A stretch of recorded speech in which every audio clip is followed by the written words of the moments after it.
मैं इस वक्त सूरत एयरपोर्ट पर खड़ा हूं। आज आप देखिए कि सूरत एयरपोर्ट की जो तस्वीर है वो एकदम बदली हुई है।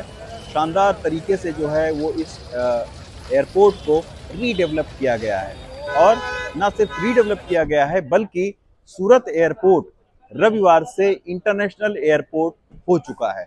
फिलहाल अभी दुबई की जो फ्लाइट है वो सूरत से सीधे एक दी गई है और उसके बाद में ये कहना है कि 5 अन्य देशों की फ्लाइट्स भी जल्दी यहाँ से चलेंगी। लेकिन सूरत एयरपोर्ट के किस टर्मिनल का उद्घाटन किया और उस टर्मिनल की खास बात क्या है, ये हम आपको अंदर चलकर बताते हैं।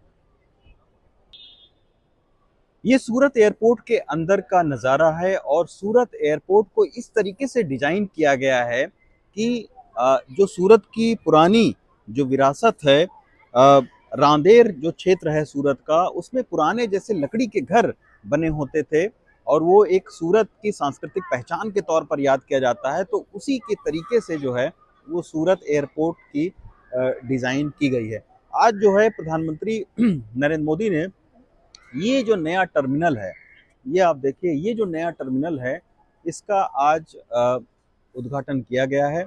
और ये जो नया टर्मिनल है ये इसलिए बहुत महत्वपूर्ण है क्योंकि आमतौर पर व्यस्ततम घंटों में अभी तक जो सूरत की स्थिति थी उसमें 1200 यात्रियों को व्यस्ततम घंटों में सूरत एयरपोर्ट संभाल सकता था, यानी उनके आने जाने की व्यवस्था यहाँ से थी।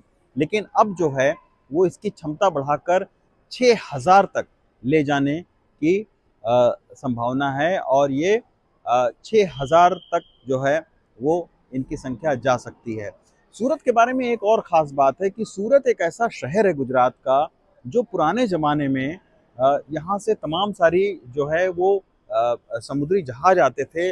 तो सूरत को ये भी प्रधानमंत्री ने कहा कि सूरत ना सिर्फ एयरपोर्ट से, हवाई जहाज से, बल्कि फ्रेट कॉरिडोर से भी जो है वो जुड़ रहा है।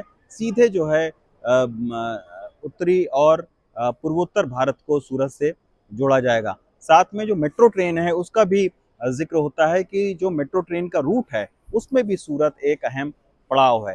तो सूरत की जो स्थिति है वो समुद्र के रास्ते से व्यापार करने की हो या ट्रेन के जरिए, और अब जो है वो इंटरनेशनल एयरपोर्ट बनाकर एक हवाई संपर्क भी सूरत का मजबूत कर दिया गया है, जिससे ना सिर्फ देश के जो छोटे कारोबारी हैं वो सूरत से जुड़ सकेंगे बल्कि विदेशों तक के जो बड़े बड़े जो व्यापारी हैं वो भी अब सूरत आ सकते हैं। तो इससे जो सूरत का प्रगति है वो और ज़्यादा होने की संभावना है और जब सूरत की प्रगति होगी तो निश्चित तौर पर देश भी प्रगति के रास्ते पर चलेगा।